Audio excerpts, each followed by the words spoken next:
Remember this? President Trump tweeting all caps, big warning to Iran, don't threaten us again. While Iran's foreign minister, Javad Zarif, hit back with his own tweet. Look at this. Colour us unimpressed. The world heard even harsher bluster a few months ago, and Iranians have heard them, albeit more civilised ones, for 40 years. We've been around for millennia and seen fall of empires. Be cautious. It goes on and on. OK. Mike Huckabee is with us, former governor of Arkansas. Governor, the president's taking a very hard line on Iran. I think it's going to be successful. Just consider this for a second. What's the chance of President Trump sitting down for a summit with the mullahs? I think anything is possible with this president. I wouldn't put anything past him. But I'll tell you what I wouldn't do. If I were the Iranians, I wouldn't test his resolve. This is not Obama. This is not even George W. Bush. President Trump, I think, has a genuine attitude that he's not going to let America get pushed around.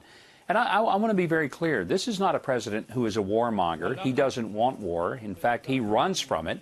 But he will not allow someone to do things that hurt Americans, like kidnap them and kill them and support Hamas and be the largest state sponsor of terror around the world. This is not about ego. This is about a rogue government that ran over its people, oppressed them, and that has funded the harshest kind of terrorism around the world and murdered thousands and thousands of innocent people.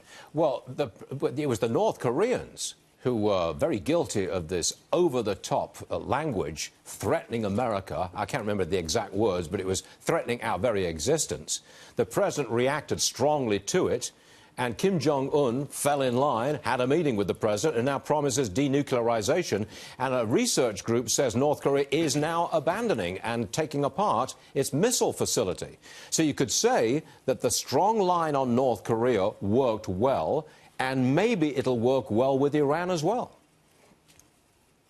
You have to hope for that, and I know that this is going to be terrible news to the liberals and to the never-Trump Republicans who don't think Donald Trump has done anything right, despite what you've just announced with the economy, and despite the fact that we're getting NATO to kind of ramp up and start the member nations paying their own way.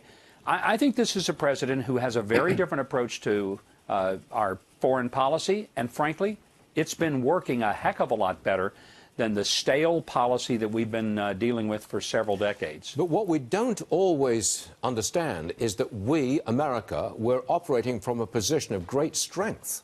When you've got a 4% growth rate for your economy, you're a strong, economically strong society. You can say stuff like that to the Iranians because their economy is virtually collapsing.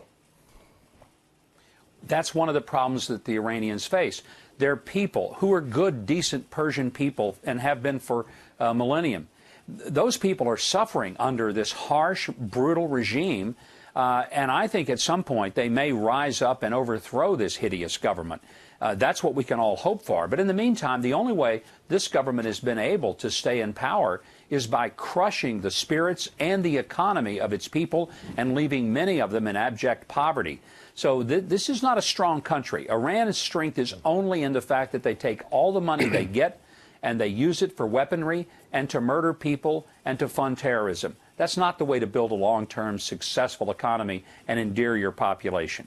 What a pleasure it is to hear our president say, knock it off. Don't use that language with us. We don't like it. What a pleasure. Governor, thanks for joining us. And mean it. Yes, and mean it. Oh, yes, back it up too. Governor, thanks for joining us. We do appreciate it, sir. Thank you. You bet, Stu.